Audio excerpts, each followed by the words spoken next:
Global Affairs Analyst Collins Nweke joins me now to speak more about this. Good to have you join us, Collins Nweke. Kyrgyzstan is not new to political instability. It has overthrown its president twice, if you remember the Tulip Revolution in 2005 and then again in 2010. What do you make of this recent political crisis? Thank you, Precious, for having me. Well, it has indeed become a recurring decimal in terms of political upheaval in Kazakhstan. Now, I believe that there was some limited period of political peace. If you talk of the election of 2015, that is the parliamentary election, and then, of course, the election of the presidential election of 2017. Now, there was, measured hope and optimism that the fragile peace that reigned since 5 years would be sustained. But I think all hell broke loose when the current president and his successor stopped seeing eye to eye, and leading to his, being sentenced to 11 years jail term on corruption charges and so on and so forth. So this new election was meant to actually consolidate the peace that had been gained in the, election that took place 5 years ago. But issues of vote buying, vote manipulation has then, led to this protests, and indeed they worsened their situation as we have it this morning. So when you look at the political climate in Kyrgyzstan, in many cases, political loyalties are still defined by a clan and not by party. And many believe that this crisis might have put much deeper roots in the country's polity, especially when you look at the divide that runs along the north and the south axis. I also want to get your thoughts on that. Yeah, political clanism is indeed a major issue.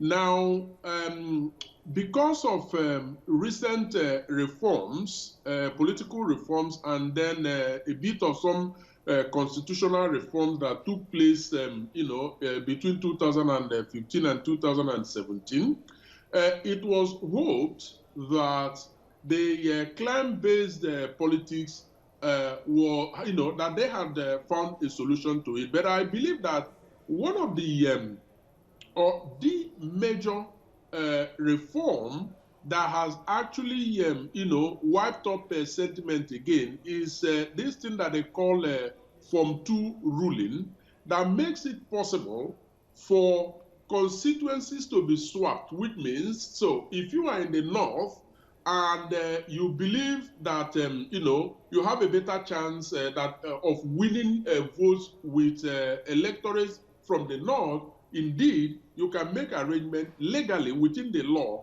to get them there to vote for you. Now, that has led them to vote buying and vote manipulation. So it turns out to be an experiment that has gone wrong. I hope it is corrected, because if it is corrected, a number of other factors bordering on clan politics have been, taken care of. So that election has now been annulled by the Electoral Commission in that country.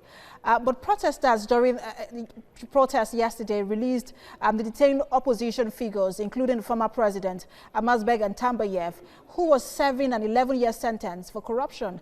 And many believe that this is far from over. So what do you predict might happen in the coming days? Well, it is unknown, of course. I mean, you have to have a crystal ball to be able to predict what is going to happen. But if you follow trends, you are able to identify one or two major challenges.